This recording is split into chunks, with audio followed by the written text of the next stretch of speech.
Et c'est parti pour le nouveau podcast, épisode, je sais pas trop, mais c'est reparti. Nouveau format. Nouveau format, ouais, exactement. Voilà. Qui sera aujourd'hui top 10 Isekai. Exactement, exactement. Parce qu'on a regardé beaucoup d'isekai vu qu'on est des geeks et on a Exact. beaucoup de choses à dire. Allez, Heu, ça part. Sachant que nous, on a notre top 10, on en a vu plein, mais il y a peut-être des trucs un peu plus niches, des trucs qui sont hyper généraux, mais c'est bien de les ouais, rappeler. on à mon avis, Jérémy, ouais, on en a loupé, c'est sûr et certain. oui, bien D'ailleurs, sûr, dites-nous dans les commentaires si vous voulez qu'on parle d'un isekai, on en parlera, il y a pas de problème. chaud aussi. Allez, Voilà, top 10, ça part. vas-y. Alors moi, mon top 10, enfin, non, Notre top 10, plutôt c'est notre top toi 10, qui, ouais. voilà. Qu'on met en 10e position. C'est un isekai que pas beaucoup de gens connaissent, ça s'appelle Yujo Senki.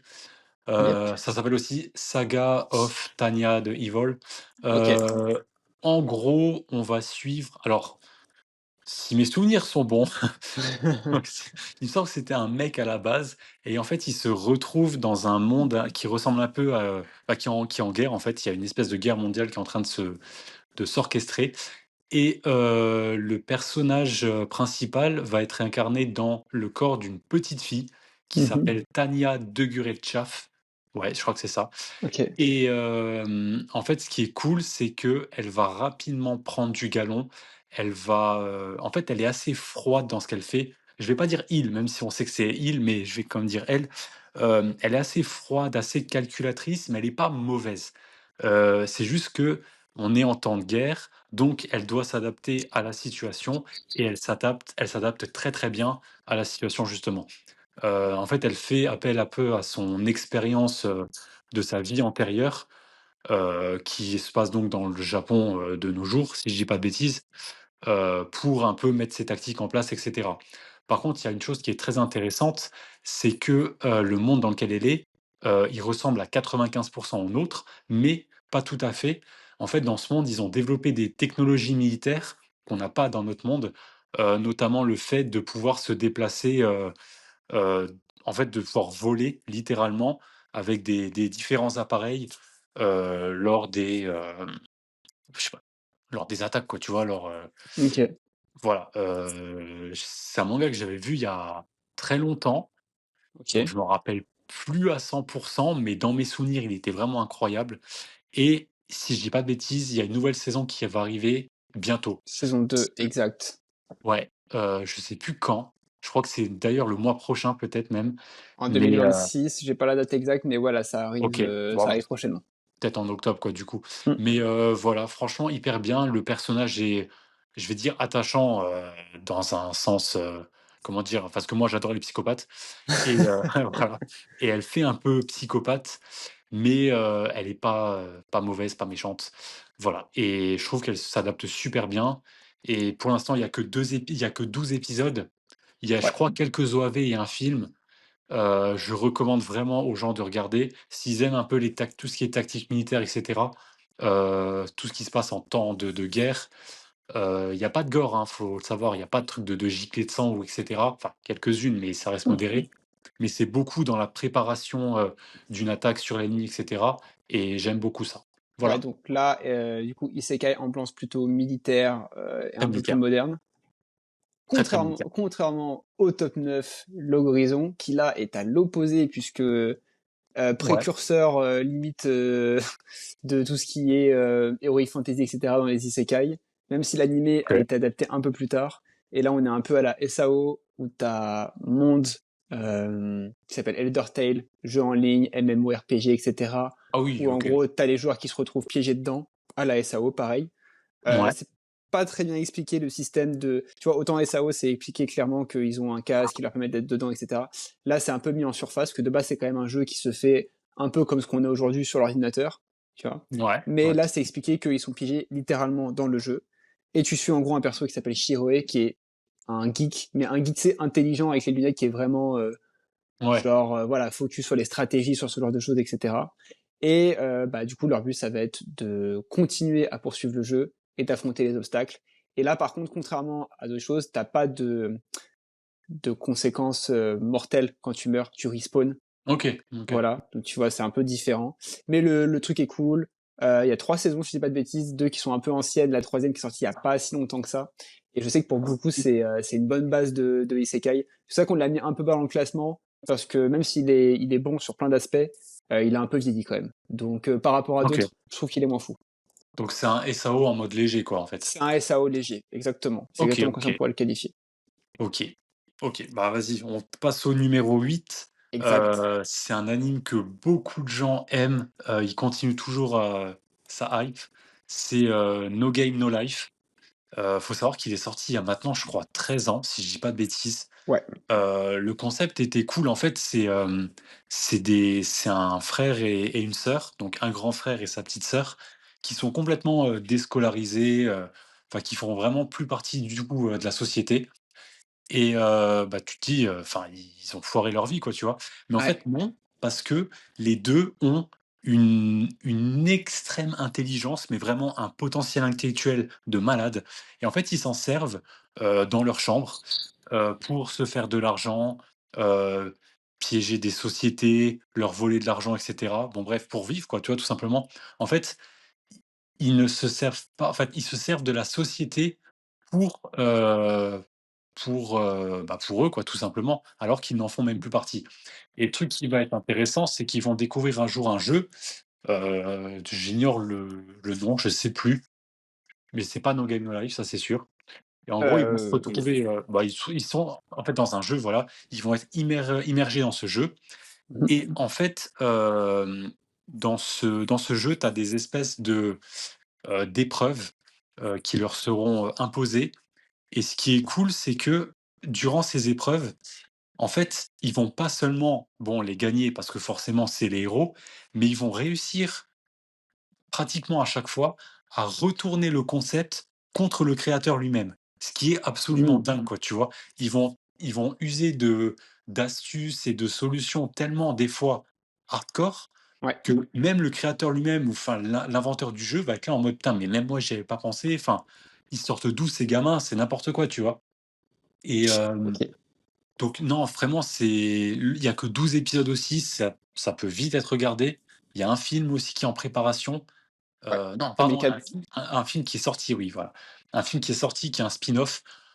Je recommande parce que les 2 personnages, le frère et sa sœur sont hyper soudés, hyper attachants, mais en même temps, c'est ça qui me font penser les 2 à Rick and Morty. Ok, dans ce Mais délire, c'est un mais peu ça. voilà, mais en partant du principe que Morty est lui aussi hyper intelligent Mhm. et voilà, c'est vraiment je recommande, c'est un animé qui m'a beaucoup plu à l'époque, Puis heu visuellement, il a quand même une belle DA, quoi. Ah ouais, mais c'est pour ça qu'il dure dans le temps, hein, Ouais. clairement. Parce que Et là, je que sais tu qu'il est vois, sorti en 2013. 2013-2014, exact, et plus le film. Et il Voilà. a encore, ouais, ouais, non, les caractères et tout sont En fait, stylés, il y a un truc. ça reste une référence, je pense, comme Log Horizon, même si j'ai jamais vu Log Horizon. Voilà, Exact, donc ouais. je recommande.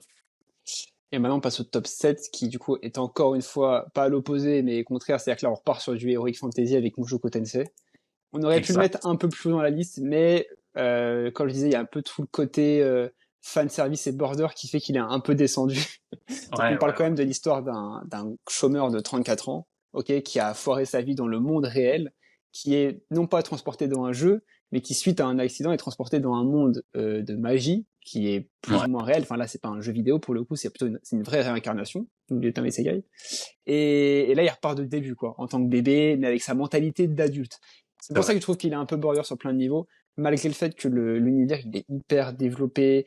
T'as tout le lore autour de la magie, des différentes régions, même par rapport au grade, aux dangers du monde et tout. Je trouve que c'est super bien expliqué. Et il y aurait eu un autre contexte par rapport au perso principal qui justement est en fait malgré tout un gros pervers Oui, clairement, clairement. du début à la fin, et c'est pas pour rien que sans spoil il va aller dans ce côté-là avec les femmes, avec plein de trucs, et que ça va partir dans ce délire-là, malgré le fait que t'aies des combats et tout qui soient hyper Ouais, ouais. stylés, sérieux, et je sais que même la suite de l'histoire qui est pas encore adaptée en animé est vraiment bien. Voilà, c'est pour ça que je trouve qu'il est un peu descendu en termes de classement dans mes favoris, parce qu'il y a quand même des moments où j'ai eu un peu du mal et tout, malgré le fait que le lore il est fou. Le Parce lore qu'il il faut est dire vraiment bien. aussi que quand on a découvert cet animé, on l'a découvert ensemble, faut le dire C'est aussi. vrai, et c'est compliqué C'est de regarder vrai, ça ensemble des fois, tu es en mode: c'est est-ce qu'on compliqué, regarde ouais. un animé là pour les pour tout le monde?» Surtout qu'on était, je crois, 4 ou 5 dans la même chambre à ce moment-là. Exact, donc C'était marrant. juste pour ça, c'est dommage parce que même je trouve que la qualité de l'animation, tu vois, la saison 3 elle était vraiment stylée et tout, mais il y a ce Mmh. côté border qui m'a un peu gêné et que c'est pour ça qu'il a descendu dans le classement Bah, par rapport à d'autres. je rebondis comme là-dessus, c'est vrai que le fait que le personnage principal soit un type de 35 ans et qu'il commence à ouais, à l'âge d'un nourrisson, que même à 8 ans, 12 ans, machin, il a toujours cette même mentalité, enfin, Mmh, qu'il est toujours ce qu'il est au fond de lui, quoi, tu vois? exact. C'est vrai que c'est un peu perturbant, parce que tu dis à 12 ans, en fait, il en a 47, à 7, bah, à 16, il en a 50, enfin bref, Ouais. c'est un peu chaud. Mais c'est vrai que sur la fin, donc notamment la fin de la saison 3 avec ce qui se passe, sans vouloir spoiler les gens qui n'ont pas encore Oui, il regardé. devient plus mature, c'est ça que tu voulais, Ouais, ouais. voilà, c'est ça. Ouais, En ouais, fait, il devient beaucoup plus il y a un mature et gap. ouais, il y a un cap qui est passé exactement, tu as bien dit et je trouve qu'il devient pas plus attachant, mais il devient moins dégueulasse, si je puis dire. Parce que Ouais. c'est vrai qu'au début, on en parlait justement, tu as du mal à accrocher à ce personnage qui putain, tu te dis: «Mec, tu fais des choses, enfin, tu peux pas, c'est pas possible, quoi», tu Ouais, vois? c'est pas socialement parlant, tu Et deviens pas correct et en plus, voilà. avec tout ce qui t'arrive, tu as d'autres priorités, quoi. C'est ça, voilà, exactement, c'est ça. Il en a rien à foutre au début Elle n'a rien et à c'est vrai faire. que par la force des choses, par ce qui arrive de par sa vie et cetera, il est forcé, enfin, il s'en prend un peu plein la gueule et c'est vrai que ça le force à mûrir. Je dirais, enfin, hein, après, 50 ans, au Exact. mieux. Au Mais, final, ouais. du coup, voilà, ça le rend un petit peu moins, Ouais. détestable, on va dire. Donc voilà. Top 6, Heu, Jérémy. top 6. Ah bah, c'est moi, du coup. Top 6. Shangri-La. Exact. Bah, tu spoil, voilà. Exactement, donc en sixième position, on a mis Shangri-La Frontier. Ouais, Alors faut savoir que c'était un ami en commun, fameux Oliba, qui m'avait, conseillé cet animé et en fait, j'avais regardé les 3-4 premiers épisodes et je me suis dit: «Mais c'est quoi ça?» Le héros, il a une tête d'oiseau, ouais, il va dans un monde de lapins, «Mais c'est quoi?» tu vois? Et en fait, j'ai arrêté. À ce moment j'avais arrêté à l'épisode 4. Donc pour remettre en contexte, pardon, donc ça se passe dans le Japon, de chez nous, hein, à notre époque. ouais. Donc c'est un mec qui s'appelle Sunraku qui est complètement fan des jeux, mais des jeux vidéo ratés, en fait, qui surnomme des booze et en fait, son kiff, c'est de finir ces fameuses booze et un jour, il découvre Shangri-La Frontier et qui est loin d'être une bouse pour le coup, hein, qui est vraiment bien et c'est là que toute l'aventure commence, donc dans le monde de Shangri-La et c'est vrai que le début est assez particulier parce que même le héros lui-même ne prend pas ça au sérieux. Il s'en fout un petit peu de son design, de l'aventure en elle-même, tu vois? Il veut juste, découvrir ça en mode, tranquille. Ouais, Maintenant, c'est vrai qu'il va se passer des choses, enfin, il va débloquer des quêtes secondaires, qui lui sont propres d'ailleurs, qui vont l'amener à avoir de plus en plus de responsabilités dans le monde de Shangri-La et plus en fait ces aventures lui parviennent un peu malgré lui, plus l'histoire devient intéressante. Et c'est vrai que au-delà des openings qui sont absolument magistraux, parce que c'est grâce aux openings que j'ai repris l'animé, faut le dire, je trouve que l'histoire part de mieux en mieux. Elle commence à avoir une ligne directrice un peu sur le tard, j'irais vers l'épisode 7-8, mais vraiment il faut lui laisser sa chance. OK. S'il y en a qui n'ont pas regardé, vraiment aller au-delà des épisodes 7 et 8 et après ça devient vraiment intéressant. Il y a vraiment ce délire de jeu vidéo en mode des fois faut farm, ou bien des fois tu sais tu as un boss mais tu pas encore au bon niveau, donc tu dois faire des quêtes, secondaires pour récupérer des items et cetera et il y a vraiment ce côté un peu Zelda, je dirais et qui est très appréciable dans Shangri-La et je pense que c'est l'isekai le plus adapté au monde des jeux vidéo parce qu'il y a tout un lore il y a tout Le lore un est vraiment possible développé, ouais. ouais, voilà, il y a un lexique aussi où on nous présente, tu vois, genre, je sais pas, loot, farm et cetera. On nous explique ce que c'est. C'est vraiment un manga qui fait l'apologie des jeux vidéo, mais surtout des jeux vidéo, enfin de la période 90 à maintenant et ça, c'est appréciable. Donc voilà. Exact. OK. Et bah, écoute, maintenant on passe au top 5 du coup, Mmh. qui, j'allais dire, reste un peu dans la même thématique, oui et non, mais en termes de lore, je trouve qu'on s'en rapproche. Rising Child de Hero, qui là, pour le Oui. coup, moi je trouve que ça, je l'ai mis top 5, alors que de base on veut mettre un peu plus haut, enfin un peu plus bas du coup Bah dans bah, le classement. Ouais, c'est parce que je trouve que un peu trop sous-coté. En fait, la saison 1 est vraiment incroyable. Là, on a un perso, Naofumi du coup, qui est dans le Japon d'aujourd'hui, on va dire, qui est Oui, transporté via un livre dans un monde Heroic Fantasy, et oui, qui est même tout de suite présenté comme un des grands héros sauveurs de ce monde, avec trois autres persos, si je dis pas de bêtises, trois ou quatre, je sais plus, donc trois autres 3-3. persos, où ils sont tous envoyés justement parce qu'ils viennent tous du monde réel dans ce monde magique pour les sauver. Et en fait, sans développer trop l'intro parce que on n'est pas le but c'est pas de ça, mais juste pour expliquer un petit peu pourquoi je trouve qu'il est sous-côté. Il passe quand même de cette figure presque divin à le mec le plus mal aimé pour plein de raisons différentes. Et Ouais, toute la saison 1 va être de un reconstruire son image et deux utiliser des moyens qui sont pas forcément les plus les plus moraux pour justement revenir au sommet de la hiérarchie. Donc en fait, il est présenté comme un mec surpuissant et tout, pour au final revenir en bas de l'échelle. Et toute la saison 1, ça va être, bah en fait non mec, t'es pas un mec exceptionnel comme on peut le penser. Certes, tu viens d'un autre monde et t'as une particularité qui est liée à son bouclier, du coup, forcément, son pouvoir. bien Et toute sûr. la saison 1, ça qui va être trop bien, c'est la façon dont il va se reconstruire, dont il va avoir la notoriété, en fait, où il va reprendre de zéro, et ça, j'ai trop kiffé. Ouais, Et juste pour ça, et même la fin de la saison 1 est très satisfaisante parce que je trouve qu'il y a une petite fin, même si ça continue par d'autres saisons, ouais, il y a une petite fin où la boucle est bouclée par rapport au début de la saison.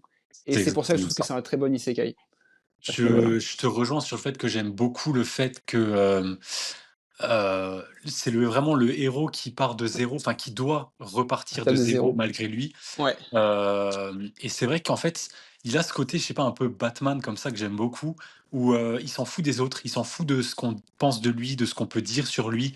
Juste, il avance. Il a un objectif, il avance, il fait ce qu'il a à faire. Et des fois, ça joue un peu contre lui, notamment quand il va, enfin, sauver sa première future, membre de guilde, qui est à la exact. base une esclave. Je sais plus comment elle s'appelle. Qui est une esclave et même qui l'achète en tant qu'esclave au début parce Oui, qu'il oui, il a oui, pas c'est de ça. morale, il veut juste monter, même s'il a un bon fond et qu'après ça se développe comme une bonne personne. De base, il a juste acheté un esclave, tu vois, parce qu'il est trop déterminé à repartir. Et forcément, il va lui laisser sa liberté, c'est pas le souci à la fin, mais il n'hésite pas à passer par ce genre de moyens pour arriver. C'est vrai. Mais en fait, ce qui est bien, c'est que, enfin, ce qui est cool du coup, c'est que encore une fois, même sans le vouloir, on lui colle un peu cette étiquette parce que il achète une esclave et tu vois, le vendeur, il s'en bat les steaks entre guillemets. Il peut dire, vas-y, t'en fais ce que tu veux maintenant.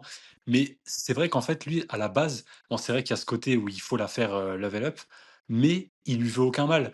Et d'un point de vue Exactement. extérieur, tu peux dire, putain, mais quelle sous-merde, quoi. Le type, il achète une esclave, enfin, il se prend pour qui, tu vois. Et alors que non, c'est pas du tout ça, quoi. Et après, comme tu l'as très bien dit, à la fin, c'est vrai qu'il y a une boucle qui est bouclée et Ouais. c'est très cool. Par contre, petit disclaimer, la dernière saison qui est sortie il y a, je crois, 6 mois à peu près, Ouais. elle était pas folle, hein. Non, parce qu'en fait, c'est même une demi-saison. Normalement, la saison 4 est bien plus condensée que ça. Sans spoil, bon, ceux qui l'auront, l'auront. Est censé finir la saison 4 par le Phénix. Sauf que là, on introduit le Phénix. Et il me semble que c'est une sorte de demi-saison, hein, parce qu'il y a moins Ouais, d'épisodes que... Ah, la saison 1, c'était le plus, c'était 25 épisodes. Après, pardon, c'est vrai que 2 et 3, on a fait 13 et 12. Mais vu que des fois, les découpages à la française, ils te disent saison 3, 4 et tout, alors qu'en fait, ouais, des fois, c'est ouais, juste ouais. des parties. Pour moi, la saison 4 et 5, ça sera une seule et même saison, tu vois. C'est juste une Mais continuité. je sais qu'il y a eu des rajouts par le studio d'animation. Ça n'a pas respecté à 100% le light novel. Ah bah ça m'étonne pas parce que c'était un peu trop long pour le peu de d'avancées qu'on a eu par rapport au light Ouais, novel, effectivement. normal. Ok, et ben, et Eh puis bah ouais, du écoute, coup, je confirme vraiment, c'était un bon animé, c'est une bonne découverte. top Ok. 4. Ensuite, on passe au numéro 4. Alors celui-là, par contre, vraiment, j'ai adoré. Allez, vas-y, je te lance. C'est Overlord. Yes. J'ai adoré l'univers, j'ai adoré l'ambiance, j'ai adoré les personnages surtout. Encore une fois, j'ai adoré les openings. Faut savoir que moi, bon, je suis un mec complètement sain de santé, hein, mais j'aime bien tout ce qui est un peu genre ténébreux, dark, deep comme ça, tu vois. Ouais. Et le fait que ça se passe, bah, en fait, t'as l'impression quand tu regardes Overlord. Enfin, attends, je vais expliquer ce que c'est comme à la base parce que les pauvres, si jamais il y en a qui n'ont pas regardé. Overlord, ça se passe dans un jeu vidéo. En fait, le personnage, le héros, donc qui est un japonais, je crois, hein, est déjà immergé dans le jeu. Et en fait, le serveur, enfin les serveurs de ce jeu vont être déconnectés. Donc en gros, c'est la fin du jeu. Et en fait, au moment où c'est censé se terminer, bah, le jeu dure toujours. Seulement, le héros ne peut plus revenir dans son monde d'origine. Mais ça lui pose pas vraiment de problème parce qu'il se sent très bien dans ce monde-là. Il faut savoir que dans ce monde-là, donc il s'appelle Momonga. Il est déjà en fait l'un des personnages les plus Le puissants puissant, ouais, du du jeu. monde. Donc le mec, à la limite, tant mieux, quoi, tu vois? Et en fait, ce que je trouve bien avec Overlord, c'est que chacun de ces laquais, si je puis dire, heu, à eux seuls, en fait, chacun d'entre eux forme entre guillemets «une espèce de fin de boss de fin de niveau», tu vois? Un peu démoniaque. Tu as un Ouais, démon, tu as une succube, tu as une vampire, tu as un caucite, là, je sais plus comment, une espèce d'insecte golem, je sais plus quoi. Mais c'est ça qui est cool dans Overlord, c'est qu'en fait, tu vas suivre l'histoire du point de vue des boss de fin. Pas forcément méchant, mais pas forcément gentil non plus. Et ça, exact. j'adore. Et Momonga, effectivement, Momonga, c'est un humain de base, donc il peut quand même faire un peu ce qu'il veut. Il a programmé, en fait, tous ses laquais un peu comme il voulait. Faut savoir qu'à la base, je crois, la guilde qu'il a créée, ils étaient 8 perso enfin 8 réels humains et je crois qu'il y en a 6 qui ont quitté le jeu. Il y en avait, je crois, un autre qui est resté au même moment, en même temps que Momonga, donc il se retrouve piégé avec lui. Mais Mmh, sinon, tous les autres, c'est des PNJ, mais des PNJ qu'il a lui-même contrôlés, enfin qu'il a lui-même façonné, lui-même créé, c'est vrai. lui-même, level up. Qui ont une Et personnalité, mais après, du coup, avoir, c'est être ça. bloqué dans le jeu. C'est ça qui est En fait, intéressant. dans la vie réelle, c'est comme si tu faisais ta propre team Pokémon, tu vois? Mais Ouais, elle t'accompagnait avec toi dans la vraie vie. Et donc, chacun te suit aveuglément, mais il faut quand même que tu gardes comment dire? Cette relation, boss, enfin, dire chef-employé, quoi, tu vois? Limite, c'est mmh, ça. Et bon, mis à part ça, du coup, il y a un univers qui est extrêmement riche. On découvre des races différentes, des cultures différentes. Et moi, dès que ça part là-dessus, j'adore. Et je trouve que c'est très bien fait dans Overlord. Parce qu'encore une fois, tu vois, des fois, ça lui arrive, enfin, avec sa guilde, d'aider des peuples, des clans, mais c'est jamais gratuitement, tu vois? C'est genre, on vous sauve, mais si on le fait, il y a un intérêt derrière, qu'il soit financier ou bien vous nous rejoignez, enfin et ça, c'est vrai. j'aime beaucoup.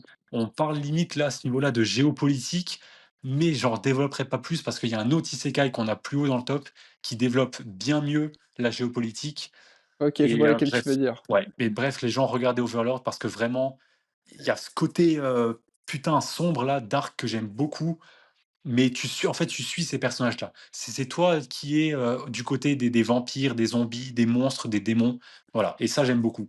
Yes, c'est vrai que c'est Mais un je peu suis, atypique et parfaitement, sain de santé, hein, pas de souci. ça fait son charme. Oui, ça fait son charme en vrai. C'est pas forcément des méchants et Clairement. tout, comme tu dis, des trucs démoniaques, mais ça fait partie du chara design et du jeu en lui-même, quoi. C'est ça, c'est ça. Donc voilà. Du coup, ça nous amène au top 3, ReZero, juste avant Oui, le manga dont tu parles. ReZero, bah là, le top 3, ça va être forcément les meilleurs. En tout cas, ceux qui pour où nous sont les on meilleurs. était vraiment mis d'accord sur, ok, c'est les trois meilleurs. ReZero, bah, en fait, ce que j'ai kiffé dans ReZero, et c'est pourquoi qu'on l'a mis dans le top 3, c'est que de base, c'est quand même un isekai un peu tout bête. Tu vois, on suit un perso, Subaru, qui est un Tokyoïte adolescent lambda, C'est vrai. qui finit d'ailleurs très basiquement, ça c'est bien, on a pas trop de transition. Il se retourne, hop, il finit dans, enfin, je crois qu'il va à la supérette du coin et hop, il Oui, se il va retourne, dans un combini, ouais, ouais. il finit dans le monde magique. On n'a pas d'explication pourquoi, mais c'est très bien, on rentre directement dans le truc.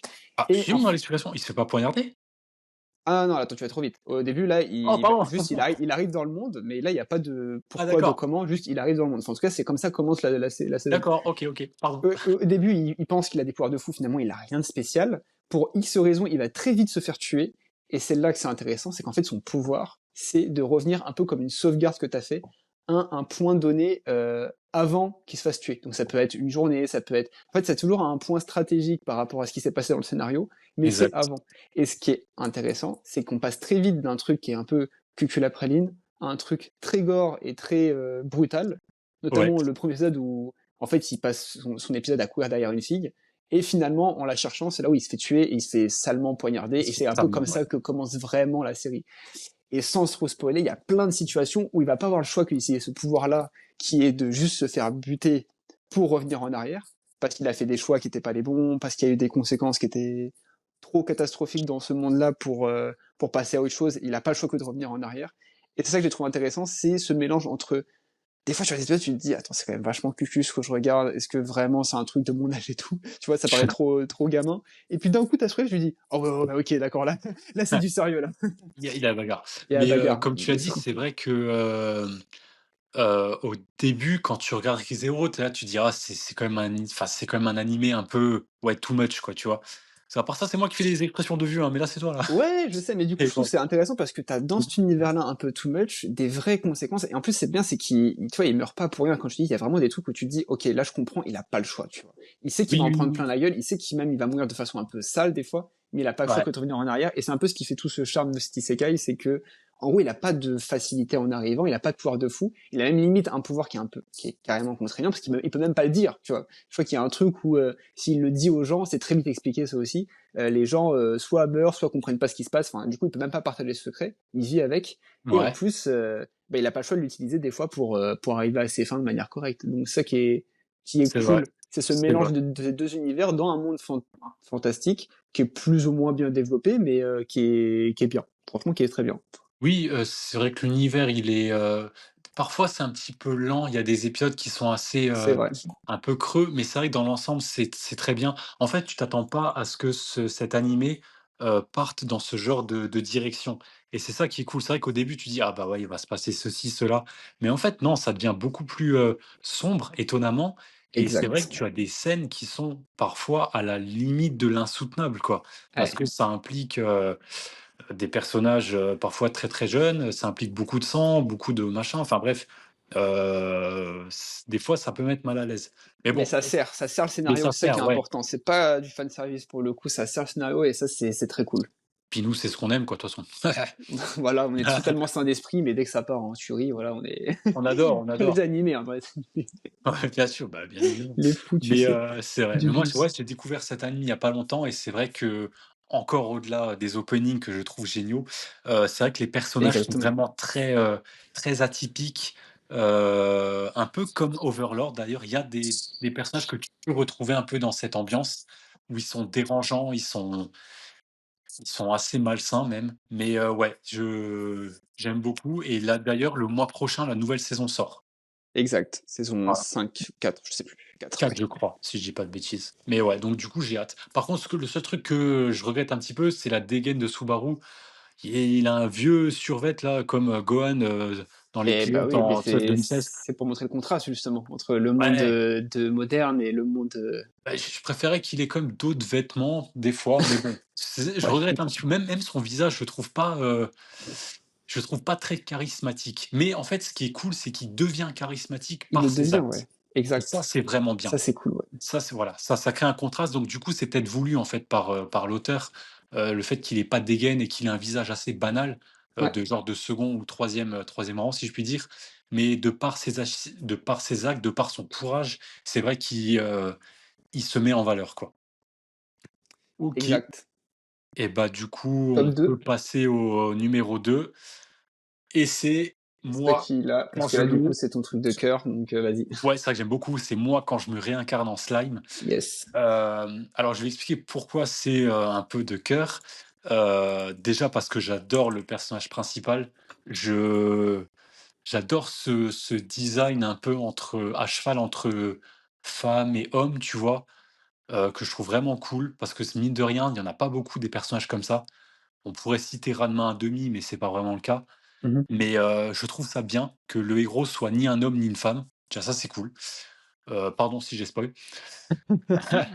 De toute Non, façon, très vite, même, ça, je veux ça dire, va. On sait très même vite. même ça démarre comme un slime, quoi, tu vois? C'est Donc vrai. voilà, le slime, c'est vraiment un ah non, c'est dans ce manga-là, ça démarre donc du coup, c'est un Tokyoïte, un salaryman, je crois, C'est qui se fait ça. poignarder dans la rue, voilà et il se Exact. réveille en tant que slime et ce qui est cool, c'est qu'il va chercher bon, effectivement, il va chercher à évoluer, mais il va pas le faire par, la force, par l'expérience, tu vois? Choper des XP et cetera. Il Ouais. va le faire tout simplement par son intelligence. Et j'aime beaucoup ça parce qu'il va vraiment tenter d'apporter un semblant de civilisation au début et qui par la suite va vraiment se transformer en quelque chose de beaucoup plus vaste. Hem, Bref, ça parle de géopolitique, un peu comme Overlord encore à ce Beaucoup de moment-là. géopolitique, c'est vrai que c'est ça qui Pardon, est ouais, bien. beaucoup, ouais, je me regie un peu.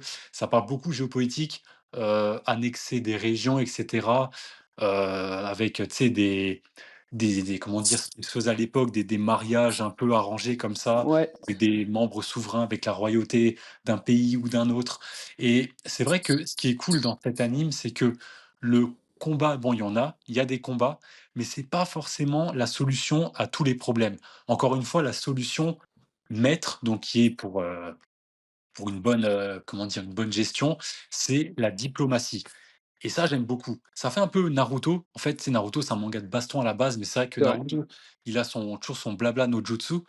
Mais c'est vrai que pour le slime, bah, c'est un petit peu pareil, quitte à enfin, au lieu de prendre les armes, aller à la guerre et cetera, Imul, du coup le nom du héros, préfère apaiser les tensions, discuter avec les parties, en face et trouver une solution entre guillemets «à l'amiable». Mais ce qui est très cool, c'est qu'il sait il a la comment dire? Il a la supériorité pour lui. Il sait que s'il y a un combat s'engage, c'est lui qui va gagner. C'est vrai.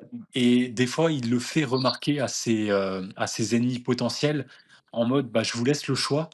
Mais tu vois, rien que de dire ça, c'est lui qui impose déjà les choix. C'est lui qui impose la marche à suivre et Ouais, ça, c'est c'est vrai. vraiment très cool. Là, c'est pour ceux qui ont lu, par exemple, «L'art de la guerre», qui est un livre que j'aime beaucoup et on retrouve ce genre de notions quand même.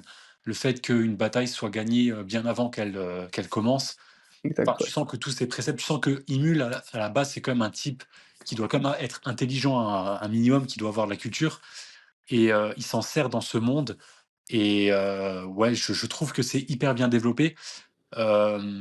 Maintenant, si je vais faire un petit s est-ce que tu veux que je te spoil un truc ou pas? Mais j'ai tout vu, hein. Ah, alors non, mais ça se passe, c'est dans les ouais, c'est pas vraiment un spoil, en fait. C'est un peu un demi-spoil. Donc s'il y en a des gens qui veulent pas écouter, bipez, 10 secondes, enfin, sautez 10 secondes. Mais en gros, tu comprends à terme que ce que veut l'Imul, c'est vraiment ramener, la population, enfin le monde tel qu'on le L'unité. connaît aujourd'hui Ouais, dans ce nouveau monde. En fait, il veut exact. vraiment apporter la culture japonaise, je sais pas, l'Europe, enfin les États-Unis, j'en sais rien, l'Asie, tu vois? Tout ça, il veut vraiment créer un parallèle, un miroir dans ce nouveau monde et c'est pour ça il apporte notamment par le biais de l'art, il apporte, bah, les mangas, il apporte, la sculpture, il apporte un savoir-faire avec des métiers, comment construire des maisons, comment construire des bâtiments. Enfin tout ça, tu vois, c'est du savoir-faire que les hommes ont acquis chez nous dans notre monde durant des siècles et des siècles et tout ça, il en fait une espèce de condensé dans ce nouveau monde et je trouve ça hyper intéressant C'est vrai. et encore une fois, voilà, le but, c'est que tout le monde, soit en paix dans ce monde, mais malheureusement, tu as toujours des gens qui vont venir casser la tête, c'est normal, quoi. Donc Exact. voilà, s'il y en a Donc, qui n'ont pas ouais. regardé, je vous le conseille vivement. Seulement la saison 3, elle était un petit peu creuse quand même, je me suis un peu fait chier. C'est Parce qu'il y avait beaucoup de blabla, beaucoup de royaumes à annexer, il n'y avait pas beaucoup de combats. ouais, c'est un peu Surtout bonus, des mais pays. les premières saisons valent le coup, en tout cas. Mmh. Et Exact. l'animation est très belle aussi. Et l'animation est plutôt stylante. Voilà, Exact. Ok, et bah du coup, on passe à notre top 1, top 1. qui, bon, là, ça c'est une réalité, mais SAO. D'ailleurs, on a même hésité à le mettre dans Isekai, je sens que ça va faire le débat. Mais en vrai, ça reste comme un Isekai, parce que techniquement, même s'il n'y a pas de vraie réincarnation, ils sont transportés physiquement et leur vie dans le jeu. Donc, Ouais, je trouve que ça, c'est une sorte de réincarnation. Et puis, de toute façon, il est classé comme Isekai, donc on peut le placer comme Sword Art Online, évidemment. Moi, ouais, je pense que c'est le premier manga de ce genre-là que j'ai regardé, enfin l'animé du coup. Après j'ai lu un petit peu aussi parce que c'était pas encore assez à jour sur les, c'est entre le light novel et l'animé. bien sûr. Mais ouais, pour reprendre un peu l'histoire, même si je pense que la plupart des gens l'ont, t'es sur des persos dans un monde un peu futuriste, je sais plus quelle année exactement, qui sont dans un VR MMORPG, donc un MMO classique de jeu, mais sauf que ton corps entier est dans le jeu, quoi. Sensations comprises, tout. Enfin bref, t'es virtuellement dans le jeu. Et Mmh. pour une raison particulière, il y a le méchant qui fait en sorte que tout le monde reste coincé dans ce jeu et que tant que le jeu n'est pas fini, les gens ne pourront pas sortir de ce jeu. Et même pire, s'ils meurent dans le jeu, ils meurent dans la vraie vie. Ce qui fait d'ailleurs tout le charme de la saison 1 hein, et du jeu, Clairement, ah oui, oui, clairement. clairement. Hein. C'est le risque que vraiment leur vie en dépend, que si leur PV tombe à zéro, eux aussi ils meurent dans la vraie vie. Et ça c'était vraiment trop cool. Et du coup le monde, même si ça a ses défauts parce que ça va quand même assez vite dans la saison 1. Et hyper intéressant le système de donjons, des boss, de la mentalité du perso, de justement comment est-ce qu'il gère cette relation entre bah on est tous des humains coincés dans un jeu et en même temps c'est un jeu donc il faut qu'on trouve des tactiques Ouais, ouais. et quand on rentre dans une chambre d'un boss on peut pas revenir en arrière donc il faut qu'on soit sûr de pouvoir le battre aussi. Enfin il y a plein de choses comme ça qui sont hyper intéressantes. La suite peut faire débat. D'ailleurs on a fait une vidéo là-dessus entière sur SAO on ramènera la vidéo pour ceux qui veulent voir ça. Mais moi, ça Ah reste quand même bon? le top. Ouais, on a fait une OK. vidéo SAO. Oh, je me rappelle plus. Ah bah super, on a fait une vidéo SAO, Ah bon? en parlant notamment des dernières arcs. Mais après on est revenu un peu sur Ah oui, oui, tout le oui, truc. oui, Oh oui, purée, tu oublié notre podcast, c'est fou. oui. Et du Non, coup, c'est bah, ça bon. reste quand même moi, ça reste quand même mon animé de cœur dans ce niveau-là. Je crois que j'ai dû voir la saison 1 au moins 3, 4 fois et Ah dans pareil, plein de pareil. périodes différentes, mais j'ai trop kiffé et voilà. Et là, je parle Surtout vraiment de Aincrad, hein. Donc on parle des ouais, ouais, bien 14 ou sûr. 15 premiers épisodes. Le Top. reste laisse à désirer pour plein de raisons, mais cette partie-là, vraiment top 1. Bah, surtout, on a mis aussi SAO en premier, en top 1. Pourquoi? Parce que, on pense aussi que c'est peut-être pas le premier isekai à proprement qui est parlé qui Non, est à proprement parler qui est sorti, mais c'est quand même, ce light novel qui a ouvert, un champ, enfin un nouveau genre en fait. Parce qu'il faut exact. savoir que quand même les isekai, il y a, allez, je vais être gentil, je vais dire il y a 15-20 ans maximum, c'est un thème qui n'existait pas. Enfin, même s'il y a sûrement eu des mangas ou des animés avant ça, qui ont traité, enfin, tu sais, où tu te retrouvais dans un monde, dans un autre monde, et cetera. Il y C'est a vrai. plein de mangas comme ça, tu vois? Ou des Yu Yu Hakusho, ils se retrouvent en enfer, et cetera, c'est pas leur monde. Bref, il y en a plein. Ou, Bleach, il se retrouve dans la Soul Society. Ouais, Mais c'est c'est vrai. pas des isekai à proprement parler. Vraiment où le héros se décompose complètement, physiquement, enfin, si je puis dire, pour arriver dans un monde virtuel, Ouais, ou un monde, pas forcément virtuel, mais un monde, imaginaire, un autre monde, une autre, dimension. Ça, c'est comme un concept qui est assez récent dans l'univers des mangas et c'est vrai. c'est, à notre sens, c'est SAO qui a ouvert la voie à ce niveau-là. Maintenant, c'est vrai qu'on peut revenir sur encore des petits trucs, enfin, on pourrait aussi citer, Solo Leveling, tu vois? Je veux dire, Mmh. le concept, c'est quand même d'aller dans des donc on peut le mettre en top 0. Moi, Solo Leveling, j'adore. Ouais, exact. On peut quand même le enfin, c'est comme un des gars qui vont des chasseurs qui vont dans des tours, dans des donjons, Ouais. heu, dans des mondes différents, tu vois? Donc on pourrait aussi Oui, indirectement le l'inclure classer dedans, c'est vrai. ouais, on pourrait aussi en faire un isekai, tu vois? Surtout qu'on retrouve dans Solo Leveling le même principe que Hero Rising Shield, c'est-à-dire que le héros démarre de zéro et on Ouais. va le voir, enfin, on va le voir vraiment, devenir, incroyable, quoi et limite, tu vois, Solo Leveling, je le mettrais même moi dans mon top 1. Bah, ouais, Non, non, c'est après, quoi? Non, c'est top parce que 0, top 0. Non, top parce qu'il faut 0 parce respecter SAO. que exactement, et c'est un isekai sans mettre déjà parce que c'est un webtoon, donc c'est encore un truc différent de base. Et en plus, tu vois, en fait, ce qui est intéressant, c'est qu'il y a ce délire effectivement monde réel où ils sont une sorte de jeu, parce que des donjons, etc. Mais même lui, il a une sorte de, de, de dimension bis où il évolue avec ses propres niveaux par la Ouais. quête de l'administrateur qui dirige son ce qui est implémenté en lui, tu vois. Des fois, il Ouais, fait des ouais, bien donjons un sûr. peu en mode solo et tout, ce qui là se rapprocherait plus du coup du concept d'isekai. Sinon, le reste, c'est vrai que c'est voix à tout le monde dans le monde réel. Mais t'as raison, top 0, en vrai, c'est un truc un petit Ouais, peu à c'est cool. part, mais dans l'idée, ça reste un peu le même délire, donc En plus, très c'est cool. c'est coréen, c'est même pas japonais, donc c'est bien de le mettre en top 0, quoi. Exact. Et petite Respect. anecdote, tu sais que je sais pas si je t'avais dit, mais tu sais que je m'étais retrouvé un jour devant l'espèce d'escalier qui descend, le premier donjon qui fait tout seul quand il est Ah, encore, purée, ouais. il existe vraiment, du coup, Il existe en vraiment, Corée? ouais, ouais, je sais plus quelle Incroyable. ville, je sais que c'est en face d'un temple, enfin, de 3 temples qui sont, bref, quelque part à Séoul Ouais, et en fait, sans m'en rendre compte, on s'était retrouvé devant et j'étais là genre: «Oh, «Je dois prendre une photo!» mais évidemment. et c'était génial, quoi. Mais bon, bref, voilà, c'était la petite anecdote et bah, écoute, on a fait quand même quasiment 40 minutes, c'est Et quand même bah pas mal. voilà, notre top 10, c'était ça. J'espère que ça vous a plu et qu'on partira sur d'autres focus pour les prochains, en tout cas. Ouais et si vous voulez d'autres top 10 sur d'autres, genres de mangas, vous nous dites, il y a pas de En problème, hein, commentaire. ouais, seinen, shonen, il y a pas de problème. Exact. Shoujo, ça va être dur, mais bon. Ça peut. On peut faire un top 5, peut-être top 3, mais bon. Top 1, voilà, on en a Ouais, qu'un. à peu près. Mais voilà, si vous avez des idées, vous nous les partagez, il y a pas de problème. Ok, c'est parti, des bisous, ciao. Des bisous!